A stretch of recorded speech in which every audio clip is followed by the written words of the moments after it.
Bahasa Malaysia. Logat Kelantan. Logat Kedah. Awak. Mung. Demo. Mung. Hang. Hang. Hang. Hang buat apa ni?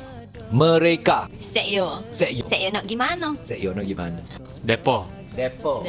Nampak budak-budak main. Ni depo dok main bola tu. Depo. Depo tu macam kita nampak budak tu. Jadi depo tu. Jadi kalau kita nak buat pertanyaan kepada orang macam hangpa nak pergi mana? Hangpa nak pergi mana?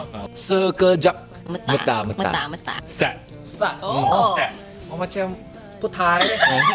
Macam Tu vulgar.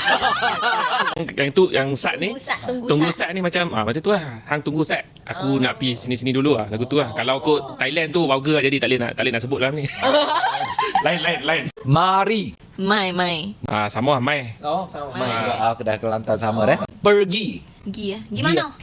Gi. Gi. Kita panggil pi. Pi. Bi. Hang nak pi mana? Pi mana?